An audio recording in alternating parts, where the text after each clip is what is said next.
Fan theory. The world is a dragon egg. The setting of George R.R. Martin's A Song of Ice and Fire book series, and by extension the HBO show Game of Thrones, is a giant dragon egg. Westeros, Essos, Sotheros, King's Landing, and Winterfell, Beyond the Wall and By the Shadow, all of it is on the stony shell of a petrified egg. This would not come out of nowhere. Early in the first book, one of Dany's handmaids tells her that there had once been a second moon, and then that moon had hatched, sending the first dragons to the planet's surface. And a space egg would explain a lot. The unpredictable seasons with varying lengths seems like it could be caused by a planet with irregular curvature. Probably. When they discuss the planet's shape in Fire and Blood, they say everyone agrees that it's a sphere, but no one agrees on its size, which could be the case if you were trying to measure a planet from different points on an ovoid. But the most intriguing reasons are thematic. If the planet is some mythical creature's egg, then the literal foundation of this story is a fantasy. Its bedrock is a fabrication. This speaks to the obviously fantastical parts of the plot, the zombies, the prophecies, and yes, the dragons, as well as its cultural world-building.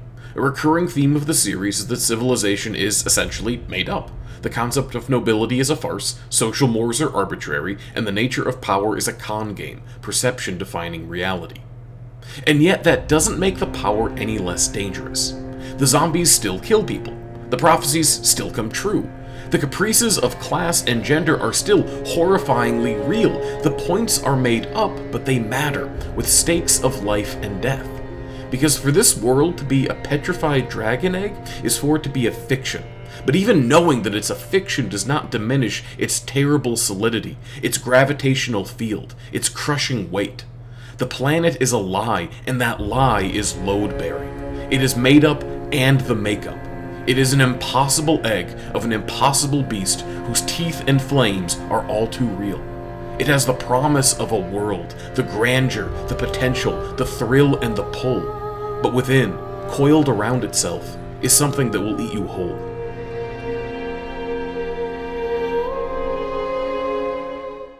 Fan theory. Everyone is Azor Ahai, everyone is the Valonqar. In 2015, I spent a lot of time on the subreddit for A Song of Ice and Fire. This was a meaningfully different time in the fandom, even just a few years ago. The HBO show was still on, and while showing signs of decline, it was not yet in the narrative freefall of the final seasons. And The Winds of Winter, the long-awaited and much-anticipated follow-up to 2011's Dance of Dragons, seemed like it would come out at any time. There was griping and frustration and impatience, and I felt a lot of that, but the future seemed relatively positive. I went on the sub for the discussions and analysis. I went on to complain about the latest episode of the TV show. Mostly, though, I went on for the theories. Reddit is kind of a terrible place, at least the biggest subs, and in 2015 it was even worse. A sad haven for edgelord libertarians and bitter teenage boys, functionally 4chan without the comedic timing. The sub for A Song of Ice and Fire was not explicitly political, but this stuff still bled through.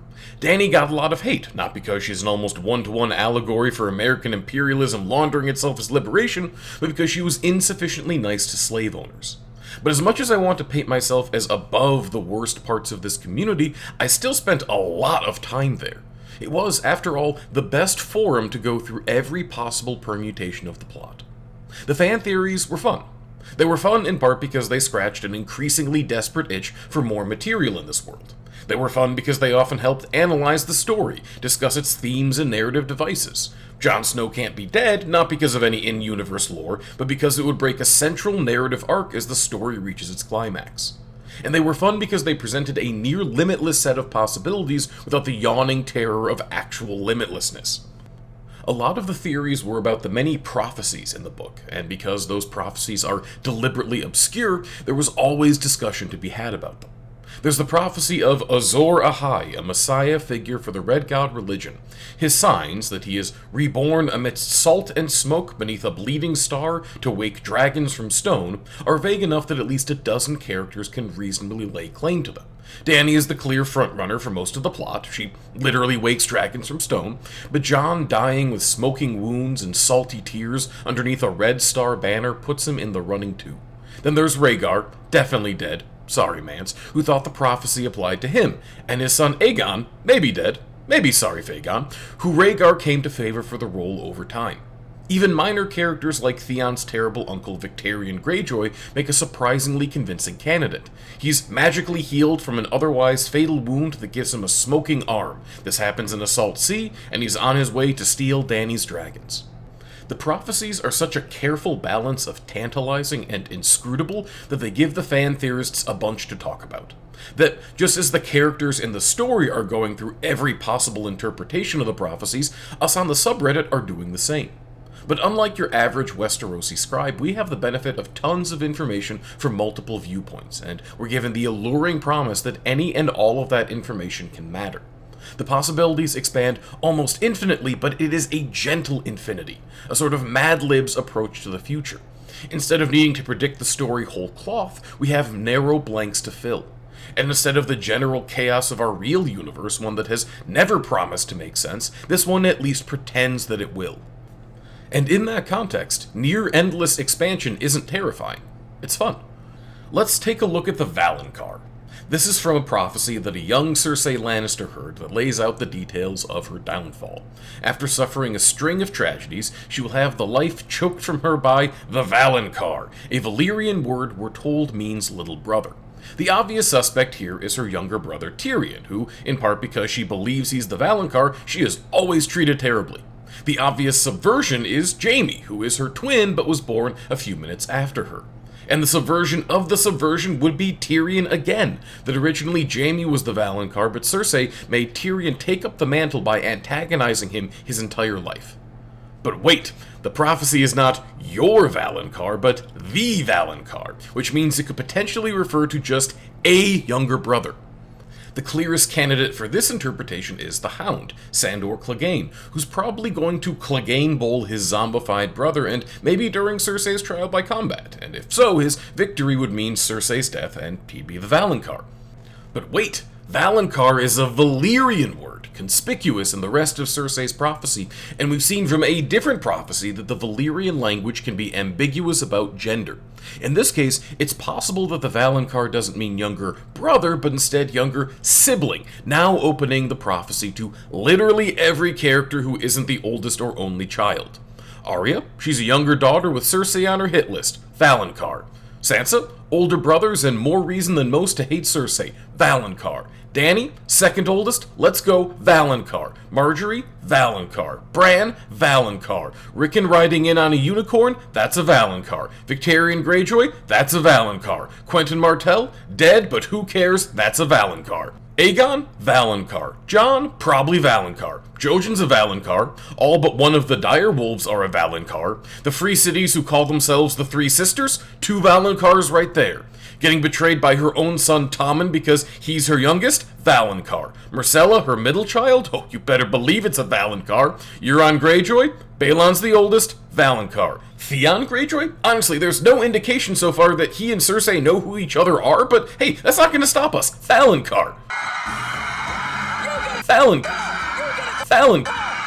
Valonqar.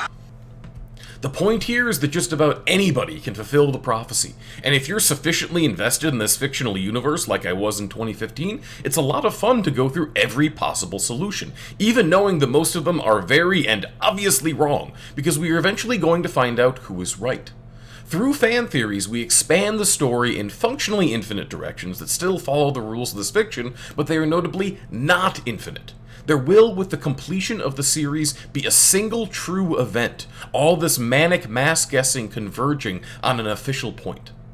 Alan Moore, with a not unjustified hatred of superheroes, has argued that comic book universes appeal to people because they are almost incomprehensibly expansive, but they're universes with clearly defined edges. You could theoretically know everything that has ever happened in Earth 616 because, while there are decades and decades and decades of stories to fill it, it's a manufactured reality with an intelligent design. There's a sense to it, a limit, a narrative. And in our real universe, truly infinite, random, and uncaring, we're guaranteed none of that. Moore treats the comic book nerds with an admittedly deserved scorn, but also, I get it.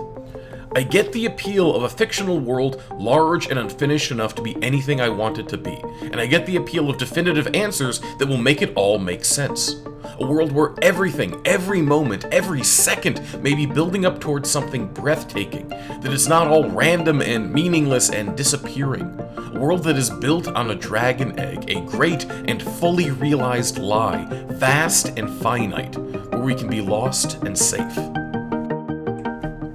Fan theory: the Red God's plans for Victarion. Fan theories can be, as much as anything else, a type of analysis, understanding a text's themes by predicting its narrative arcs. My pet theory is about characters who don't even exist in the show, so I'm still holding out hope that it will happen, because it's a subtle exploration of Martin's world. So, Theon's evil, extra-dumb uncle Victarion is sailing to Meereen to make Dany marry him and steal her dragons with a dragon horn. Along the way, he picks up the Red Priest Moqorro, who magically heals Victarion's wounds that would otherwise be fatal. This is his claim to being Azor Ahai. He's reborn, maybe literally resurrected by Moqorro, the way other Red Priests can bring people back from the dead, amidst salt water, and his wound magically smokes. Indeed, Moqorro keeps saying the Red God has big plans for Victarion, which could easily be setting him up as old AA. Here's the thing, though. Victarion's an idiot. Upon being saved by a Red Priest from a religion that's aggressively monotheistic and hostile towards all other gods, Victarion goes like, great, cool, now I've got twice as many gods helping me out. And every time Moqorro mentions those big plans, he does it in the most ominous way possible, practically cackling as he says it, and Victarion thinks, awesome, more plans for me. Now, from here, this is complete speculation, but it follows all the rules of this fictional space in a way that's thematically satisfying. Because, see, Victarion's plan has an obvious flaw. He's going to use the dragon horn to tame Dany's dragons, but the horn incinerates the lungs of anyone who blows it. He'll probably have one of his crew or captives blow it, and it might even briefly work, but the person who blew it will choke to death shortly after, and the dragons will be back to their business. Moqorro, I believe, will present a solution. You need to ward your lungs against the horn's flames, he'll say. You'll need to breathe the breath of someone blessed by fire, someone consumed by it. There's another subplot in Dance that parallels Victarion's. The doofy Prince Quentyn Martell is also sailing to Meereen, also to marry Dany, and also to ride a dragon. Quentyn's family had made a secret marriage pact with Dany's, so he's going to fulfill it. Unfortunately for him, the marriage pact was so secret that Dany had never heard of it, and she politely but firmly sends him away. But when Drogon whisks Dany out of the city and chaos ensues, Quentyn sees his chance to prove his worth by taming one of her remaining dragons. And he almost succeeds, until the other remaining dragon rocks up and roasts him to a crisp. His fricasseed body is brought back to the royal palace awaiting his burial. Breathe from the burned prince's lungs, Moqorro will tell Victarion. Kiss his obliterated lips. This will make you safe. And Victarion, real stupid, will do it, because he does not know what we do. That not only can Red Priests bring people back to life, but that this resurrection can be transferred if the revived person gives the kiss of life to someone else. Victarion, thinking he's about to get everything he's ever wanted, will breathe his unnatural life into Quentyn's scorched being, and Quentyn, desiccated, burned into effigy, a mass of boiled skin and ash, near mummified, a blasted land of a man, shall rise on scorched bones and cracked skin, breathing through lungs already seared, and blow upon the dragon horn, ready to do what he died attempting, tame a dragon and take a wife. Quentyn, in unending pain. Quentyn, eyes boiled out of his skull. Quentyn, unable to speak beyond a rasping croak, will be reborn amidst the salt of the Iron Man and the smoke of his breath to pull the dragons from the catacombs that hold them, a grim and terrible Azor Ahai. Moqorro will rejoice at this cloaked and incinerated figure, this agony incarnate, who shall take Dragonback and cleanse the land in R'hllor's cleansing flame.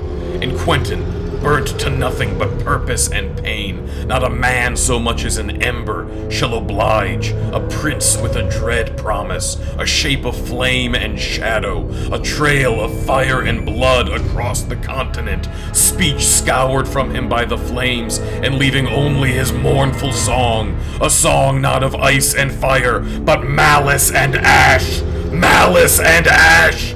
What's the theme? What? The theme! You were gonna talk about a theme!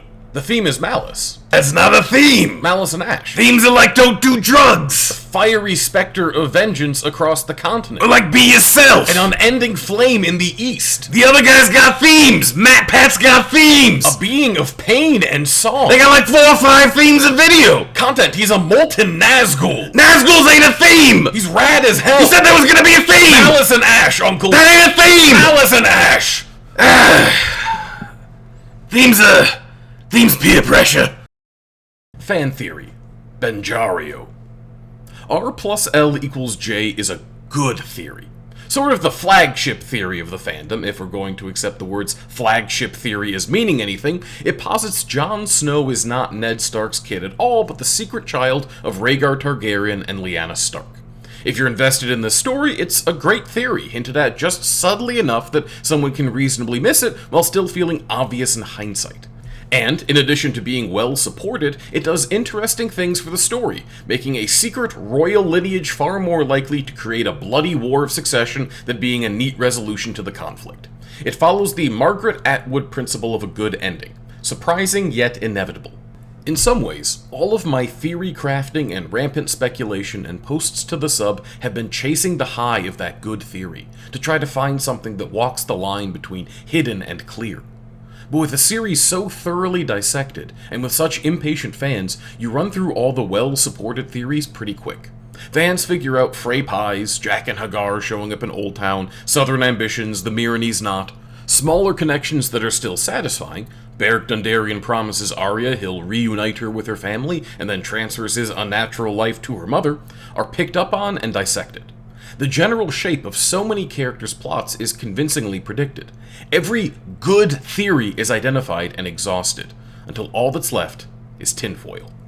Tinfoil, as in a conspiracy theorist's tinfoil hat, are not good theories. They are not eminently likely with major textual support.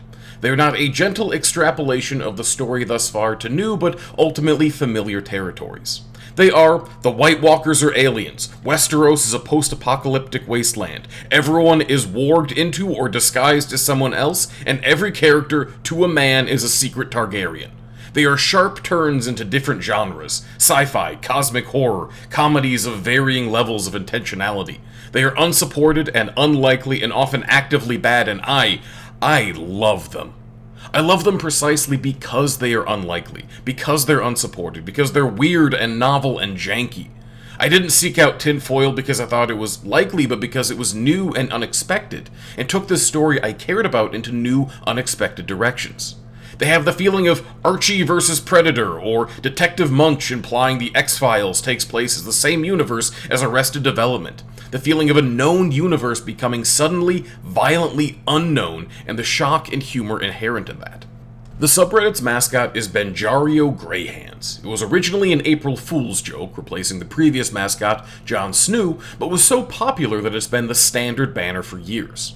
Benjario is a joke about some of the more common elements of tinfoil, suggesting Dany's boy toy Daario Naharis is secretly Benjen Stark and/or Euron Greyjoy, all of whom may also be the friendly undead Cold Hands. It's the sort of Mad Libs theory crafting we've previously discussed, and it's extra fun because there is absolutely no textual evidence to support it. It's just that Benjen, who disappeared in Book 1, is a loose narrative thread, who seems both obviously to be Cold Hands, but is apparently not. And Euron, while not a particularly deep or complex character, is positioned to be important in both the political and supernatural levels of the story, virtually assured to become more important over time, and thus a fertile ground for theories. To the same end, but for the exact opposite reason, Daario appears to be exactly what he appears to be, and that's just basically a d***bag. Jeff Lowe, who made his way to Astapor. His apparent shallowness as a character and limits as an important mover of the plot also make for good tinfoil. It's notable that, for all these characters, the theories have very little to do with what the story says about them. They become not just extensions of what the characters are, but filling in what they are not. Dario doesn't seem important to the magic stuff happening. Boom, he's secretly a pirate wizard. Benjen's a glorified plot device, and even then there's not a lot of glory. He's on a secret mission across the egg globe. The weirder the theories get, the more strained and unlikely and ridiculous, the further they get from the story itself, the less they have to do with it, and the more of a life of their own they take on. There's a Song of Ice and Fire, an in-progress series of 5 novels, a couple novellas, and supplementary works.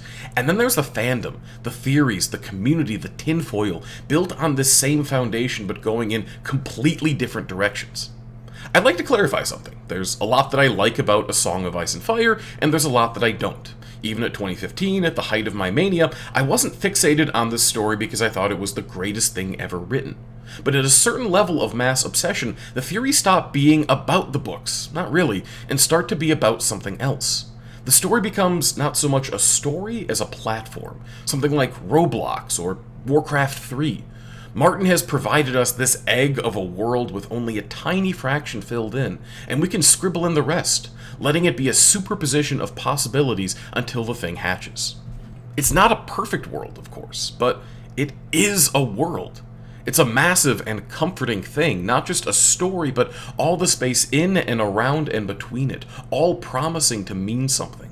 The community that pops up around it can be exasperating, and everything written about how fandom can be bad, even scary in its sense of ownership of the work and obligation from the creator, is totally true, but come on. It's a universe to live in and mold, expansive but not infinite, vast but not empty, full of potential and payoff. It's an incredibly tempting offer, one you could easily lose yourself in. And I did. Fan theory. There will be, without explanation, another Eddard chapter. Martin owes a debt to William Faulkner. Faulkner wrote sprawling, polyglossal epics of fading aristocratic families in the American South, and Martin pretty frequently invokes Faulkner's speech about the dangers of atomic nihilism, the importance of telling stories about what people are and aren't and want to be. There's the character Quentin from The Sound and the Fury, who, obsessed with chivalric ideals and sibling incest, would fit right at home in Westeros. And, since I want to put my English degree to some sort of use, I looked to see if Faulkner's writings could help predict Martin's. The novel As I Lay Dying tells each chapter from a different point of view, much like Ice and Fire. The family's matriarch Addie dies fairly early on, but after she's dead, she still has a point of view chapter, one without any sort of in-universe reason, just a further splintering of the narrative. In this chapter, she flashes back to an affair she had and reveals to the reader the true parentage of one of her sons. Back on the sub, I had argued that we'd see another Eddard chapter that would do the same thing. We would either have no explanation or a Bran chapter setting it up. Either way, without any reason to expect it, we will see Eddard's name at the chapter heading. A character who had died in Book 1 will come back, briefly, to reveal the true parentage of one of his sons. He may be dead, but he's not gone. His death may have happened so long ago in the narrative that all the conflicts he was a part of had been long resolved, but he still matters. It all matters. It all means something. Martin has said that the vast majority of fan theories are wrong. This is, of course, how stories work. If people have a million different ideas about what's going to happen to Bran, then at least 999,999 of them are wrong. But the reason he says most fan theories are off the mark is something even simpler. Not everything is a clue.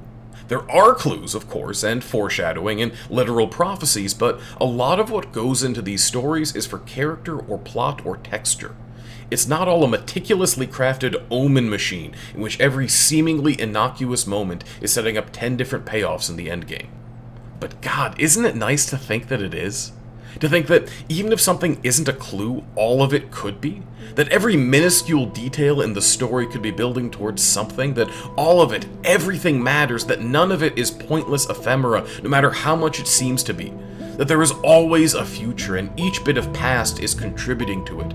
Minor characters long dead will still matter. Throwaway moments will constellate into something beautiful and bittersweet and whole. That it's all truly a story, each bit building towards satisfying possibilities. This is appealing in fiction because it's appealing outside it. It's a comforting idea that of all these moments we live, they all can matter. Not just the milestones, the big ones, the first kisses, the last embraces, the scripted social dramas, the minutiae of a wedding or funeral that are heavy with significance by association of their day. On the last night at an apartment in a failed attempt at adulthood, anything would have seemed like a metaphor to me, so the storm and the cat beneath the porch hiding from it feel almost heavy-handed. But there are so many more moments, smaller ones that I want to mean something, to build towards something, to matter. Like as a child seeing a rat's tail between couch and cabinet, or driving back roads through the night in college where I was just sadness and sleep deprivation, and small houses far back from the road, looking like eyes sunken behind dark bags. I've walked along highways at night looking for haunted graveyards, and I remember only that the roads were so dark and the passing headlights so bright that it seemed only the glowing orbs were real.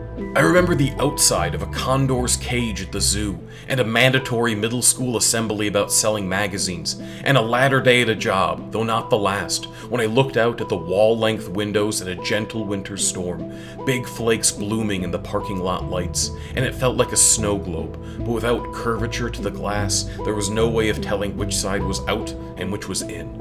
I have seen things you absolutely would believe.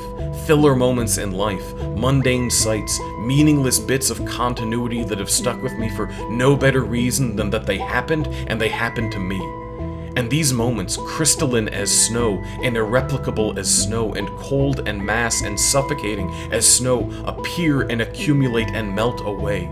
Because yes, winter is coming, but the winter of the books, magical, thematic, a consequence of a living ovoid planet, and a climax to the story, is so different to the winter of these memories, just a random bit of beauty from the angle of the sun as it happens on a snowbank. The real winter, nothing but a quirk of the Earth's axis, a place for all the useless pieces of a boring life, and when it goes, it leaves only the mud and muted grasses of the thaw. So yes, I want everything to be a clue. I want Ned to have another chapter. I want Quentin's storyline to not be some stupid kid getting himself killed, but something more, even if that something is terrible. I want a clockwork life, with every piece performing a function, building up to something, and eventually I want the oneness of that build-up, but for now, until it is done, I want possibility, a life perpetually in the breath before the first snow falls, the waiting, the anticipation, the promise of it all, where everything matters and anything is possible. Fan theory. The world will end at 12:24 a.m., January 2nd, 2016. Harold Camping was a fixture of Christian radio, notable primarily for predicting the date of the end of the world. He wrote a book about it with the legitimately funny title 1994. His first guess was September 6th, 1994, then pushed it back to September 29th and October 2nd. Undeterred by the world's continued existence, he kept making predictions through the 2000s, settling on May 21st, 2011 as the second coming of Christ and October 21st as the final deadline. From a cynical perspective, if your job is to make people believe you, setting a timeline on Armageddon seems like bad business. If you stick with vague predictions, you'll never be verifiably wrong. But Camping made millions preaching his doomsday schedule. It really appeals to people. And unlike the scientist no one listens to at the start of a disaster movie, these predictions are not about preventing the apocalypse or mitigating its damage. Quite the opposite. Camping and those who flock to him welcomed the second coming, the rapture, the end of the world, the release from the banalities of daily life. Camping argued that he got all his predictions from the Bible itself, though not in the usual way people interpret the Bible. His method was a combination of math, numerology, and literary analysis, taking the book as both literal calendar and an extended parable. I won't get too into the specifics of his calculations, because Wikipedia doesn't, but it's all based on the idea of a perfect understanding of the book. That with every sentence taken in context with every other, the Bible becomes an immaculate machine of meaning, revealing the secrets of the earth. That if you commit yourself to this text, to what it means and what it predicts, it doesn't just tell you about the book, it tells you about life. It tells you more. It supplants the dull chaos with a story glittering and singular. And so while it's easy to make fun of camping, and also a lot of fun to make fun of camping, and also maybe good for the world to make fun of camping, I understand the appeal. And for those who believed him, who woke on September 6th or September 29th or May 21st, fully expecting the trifles of modern life to give way to the greatest story ever told, to judgment and significance, and found that no, there was still just the trifles, and the next day they would wake to a cold, ugly morning, the sky thin and gray, I have sympathy. In 2015, when I was most invested in A Song of Ice and Fire, I was also as deeply depressed as I have ever been in my life. I had moved back in with my parents after an abortive attempt at living on my own. I had struggled to find a job since graduating, and at my most recent stint with a temp agency, I just stopped going. Knowing this was a mistake, knowing it would limit my already limited options, but not planning on being alive a whole lot longer, not really caring. In 2015, I had returned to my childhood home without a plan, without prospects, and without anything like hope, trying to piece back together a life that felt like it was already over. During this time, I threw myself into fantasy worlds even more intensely than usual. I started a terrible Marvel gacha game whose daily quests and monthly updates gave me something small to look forward to. I went through Skyrim again, role-playing as a suicidal elf because I was too sad for subtext. And of course, I theorized about A Song of Ice and Fire. I spent hours each day on the sub looking for the newest tinfoil, putting together my own wild predictions, generally basking in a world with a narrative, building towards something whose every bit could be vitally important to the story it was telling. To be clear, I didn't think it was real or anything like that. I didn't think that the 7th word of each 7th chapter would spell out a prophecy for the end times. But I cared about Westeros with an urgency, cared what would happen in it, wanted to understand it all and predict its end to a word. Because, as the real winter of 2015 settled in, a cosmic inevitability with no greater meaning than the angles of the Earth, another season of tiny, disconnected memories piling up like snowbanks and melting in the spring, I wanted the winds of winter instead, proper nouns, the thematic winter, the winter that was not random happenstance but the building of the story to its conclusion. And soon, I thought soon, the next book in the series would be released and we would have vindication for our theories and payoff for the plot and meaning to the moments in a terrible, beautiful, artificial winter. On January 1st, 2016, George R.R. Martin announced an announcement. He would post on his LOL live journal about his progress on the next book. Later in the day, he had an update on the update. He had started on the post, but there was a technical mishap and it got deleted. He would post again, but it would take time, and he'd split it into multiple entries. He went over the status of the HBO series, convention schedules, general updates on his life and work, and then there was the last post, 12:24 a.m. on January 2nd, about where he was at with the Winds of Winter. He told us we would not like it. The book was not finished. The book was not close to finished. The writing process was far more difficult than anticipated, even harder than A Dance with Dragons, his last book in the series and a beast of its own to write. The post did not say that the new book would never be released, but the frustration in the post, the sadness, made it seem for the first time, at least to me, that this book may never be completed. That this world I had invested so much of myself into, spent so long trying to predict the end for, found so much fun and satisfaction and distraction in piecing together the meaning of, would be an open question forever. All the little moments of the narrative wouldn't coalesce into anything, much less a single and perfect story. Of course, Martin never promised this. He had always likened his narrative approach to that of a gardener, planting potential seeds and seeing what emerged and how it grew. Even the original pitch of the story is markedly different from the final product, though seeds from that original remain in the story, like Ned freaking out about Jaime on the throne because Jaime was originally going to become king. There were always going to be moments that didn't pay off, red herrings and dead ends, weeds in the garden, insignificant as a random and lovely memory. And now it's clear that those moments are what's making the Winds of Winter so difficult to write. That Martin has planted too many seeds, let too many bloom, and now the scope of this world is beyond anything a single story can reasonably contain. That just as my memory is heavy with pieces that feel like they should mean something, pieces that want a narrative I can't string together, A Song of Ice and Fire got too big in too many directions to be just one thing. I had fallen into this fictional world to escape the meaninglessness, the futility, the dullness and scatteredness and limitations of my life, and I found the fictional world failing to those very same things. That night, after waiting for vindication and getting none, I applied to a new round of temp jobs before going to bed. And I got one, the first work I'd had in almost a year. And I don't want to sugarcoat this. The job was awful, and the purported moral value of work is the boss man's bludgeon besides. And this narrative that I'm telling, that my fantasy failed me and I at last returned to reality, is as artificial and imposed as any story. But for the first time in a very long time, it was a story I was telling about the real world.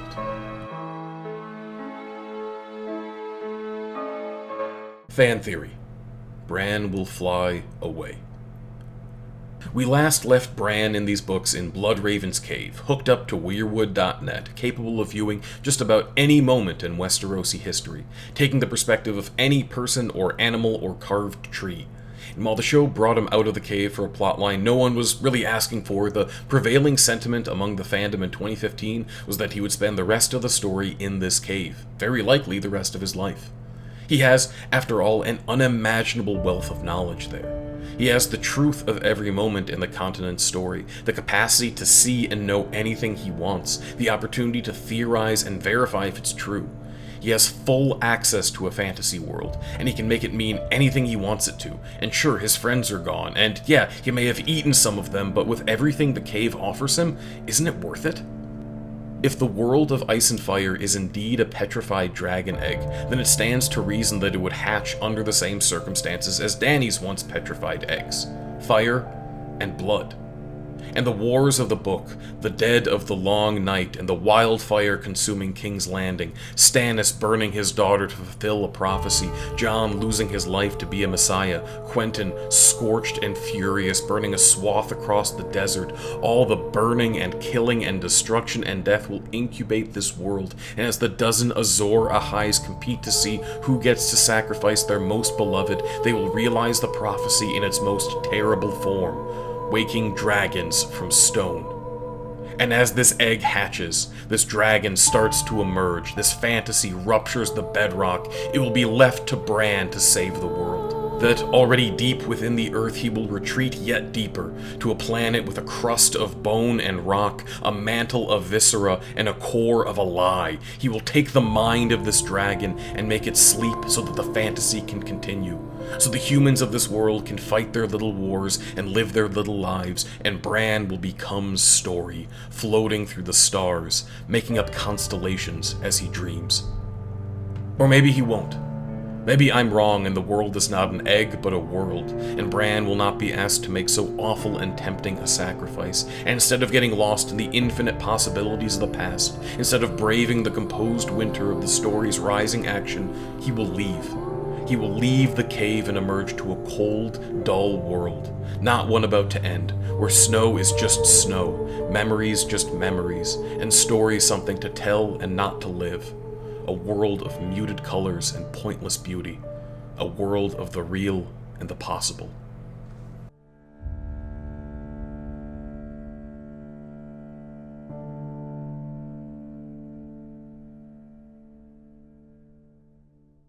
Thanks for sticking around this long. I want to give a special thanks to all the artists who graciously contributed to this video.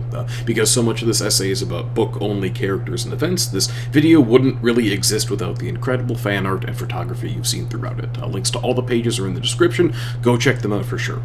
The House Words banners are from Alai Arax. The very stylized, waspy illustrations are from Dehan Delik. The really bright portraits are from Autumn Sakura. The Mike Mignola-style drawings are from Kisu Fisu. The dramatic, grimy paintings are by Mike Holstein, and then the winter and nature photography is from Places Without Bodies, Volume 2 by Colin Space Twinks.